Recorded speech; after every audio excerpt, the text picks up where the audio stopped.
Hello everyone, welcome back to my channel. So আবার আসলাম আপনাদের জন্য নতুন একটা রেসিপি নিয়ে। আজকের রেসিপিতে থাকতেছে স্বাদ ও লাবণ্যময় কাটা মশলা দিয়ে chicken curry. So chicken curry দেখার জন্য সবাই আমার সাথে থাকুন, আমার ফেসবুক পেজে লাইক করুন। আসসালামু আলাইকুম, সবাই কেমন আছেন? আশা করি সবাই ভালো আছেন। স্বাদ ও স্বাদের গল্পের সাথে আবারও আসলাম আপনাদের জন্য নতুন একটা ভিডিও নিয়ে। আজকের ভিডিওতে দেখাবো আপনাদেরকে টমেটো দিয়ে ও কাটা মশলা দিয়ে চিকেন। সো আমি এখানে অলরেডি চিকেনটাকে ভেজে নিয়েছি সাদা করে, এখানে কোনো হলুদ দিইনি, হলুদ ছাড়া আমি আজকে সাদা করে রান্না করবো টমেটো দিয়ে। সো এখন বাকি উপকরণগুলো দেখাবো। চুলোতে আমি যাচ্ছি, চুলোতে আসলাম। চুলোতে আমি একটা প্যান বসে দিচ্ছি আর সর্ষের তেল দিয়ে দিচ্ছি। পুরো মাংসটা কিন্তু আমি সর্ষের তেল দিয়ে রান্না করব, এখানে কোনো সয়াবিন তেল। এখানে দিয়ে দিচ্ছি এখন আমি গরম মশলা আর হলকার মেথি। গরম মশলাটা আমি তেলে একটু ভেজে নিলাম, দেখতেই পাচ্ছেন। এখন আমি এখানে দিয়ে দিচ্ছি কাটা আদা, কুচি করে নিচ্ছি লম্বা লম্বা করে। এটাকে এখন আমি তেলের সাথে ভেজে নেব। সো এখানে কোনো আমি বাটা মশলা দেব না, বাটা মশলা একটু আদা রসুন অ্যান্ড হলকা লবণ দিয়ে আমি চিকেনটাকে ভেজে নিছি। আর বাকি সব কিছু আমি এরকম কুচি দেব। আদা কুচিটা আমার একটু ভাজা হয়ে গেছে, এখন আমি এখানে পেস্ট দিয়ে দিচ্ছি। এগুলো একটু একসাথে না দিয়ে একে একে দেওয়াই ভালো, একসাথে দিলে কিছুটা আগে হয়ে যায়, কিছুটা আদাটা একটু আগে দিলে আদার একটা ঘ্রাণ আসে খুবই ভালো, এই জন্য করে আদাটা আমি দিয়ে দিলাম আগে। তারপরে এখন দিয়ে দিচ্ছি পেঁয়াজটা, আর সাথে একটু দিয়ে দেবো রসুন কুচি।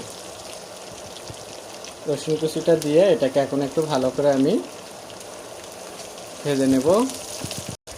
সো সেই রকম ঘ্রাণ কিন্তু বের হয়েছে একটা মশলার, দেখতেই পাচ্ছেন। আমি কিন্তু ভাজছি এখানে, এভাবে ভেজে ভেজে নিলাম, অনেক সুন্দর। এখন আমি এখানে টমেটো অ্যাড করে দিচ্ছি। টমেটোর সাথে আমি একটু এখানে নুন অ্যাড করে দিচ্ছি। এখন এটাকে আমি ভালো করে মিশিয়ে নেব। এভাবে নিয়ে এটার থেকে যে পানি বের হবে ওই পানিটাকে আমি একদম শুকিয়ে নেব। দেখতেই পাচ্ছেন টমেটো থেকে কিন্তু পানি ছাড়ছে, এভাবে পানিটা কিন্তু ছাড়ে অনেক। সো আমি এখন এটাকে এভাবে একটু কিছুক্ষণ রান্না করে নেব, তাহলে দেখবেন যে পানিটা শুকিয়ে যাবে। দেখতে দেখতে দেখতেই পাচ্ছেন অনেকটা পানি কিন্তু টেনে গেছে। এখন আমি এখানে কিছু জিনিস দেবো, সেটা দেখাচ্ছি। এখানে আমি ভাজা শুকনো মরিচ গুঁড়ো করে রাখছি, এটা দিচ্ছি, আর একটু পাপরিকার গুঁড়ো দিচ্ছি। এখানে কোনো কাঁচা মরিচ কিংবা পাউডার গুঁড়ো মরিচ দিচ্ছি না, আমি এখানে শুকনো মরিচটা ভেজে নিয়েছি, আবারও বললাম। সো নিয়ে আমি এটা, কারণ শুকনো মরিচটা ভাজা দিলে টমেটো ভর্তার যে একটা ফ্লেভার ওইটা আসে, এখানে খুবই মজা লাগে খেতে। এর জন্য করে আমি শুকনো মরিচটাকে এভাবে ভেজে দিই। আর কিছু এখানে আমি আস্ত দিচ্ছি, 4টা শুকনো মরিচ আর কিছু রসুন কুচি রেখে দিয়েছিলাম, এটাকে একটু আমি পরে দিয়ে দিচ্ছি।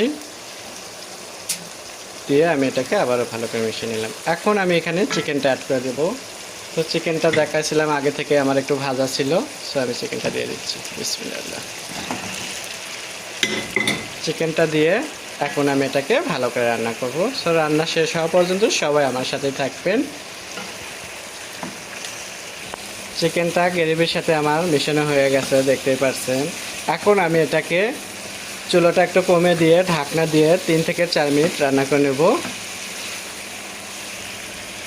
আর এই ফাঁকে এটার জন্য করে একটু ধনে পাতা কুচি করে রেখে নেব।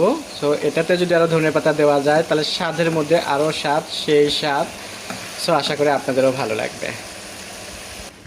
হয়ে গেল আমার কাটা মশলা দিয়ে চিকেন রান্না, দেখতেই পাচ্ছেন খুবই সুন্দর কালার আর কিন্তু স্বাদ হয়েছে। আপনারা বাসায় একবার হলেও এভাবে বানিয়ে খাবেন, তাহলেই বুঝতে পারবেন যে এটার সাথে তেমন কোনো আর সবজি তরকারি কোনো দরকার আসে না। এটার সাথে একটা ভর্তা দিয়ে ভাত খেলে খুবই মজা লাগে। সো আশা করি আপনাদেরও ভালো লাগবে। এখন আমার রান্নাটা হয়ে গেল, এখানে নামানোর আগ দিয়ে আমি একটু ধনের পাতা কুচি দিয়ে দিচ্ছি। সো ধনের পাতা দিয়ে আমি এটাকে নামিয়ে নেব। আপনারা সবাই আমাকে কমেন্টের মাধ্যমে জানাবেন যে আমার রান্নাটা কেমন লাগলো আপনাদের। সবাই ভালো থাকবেন, আল্লাহ হাফেজ।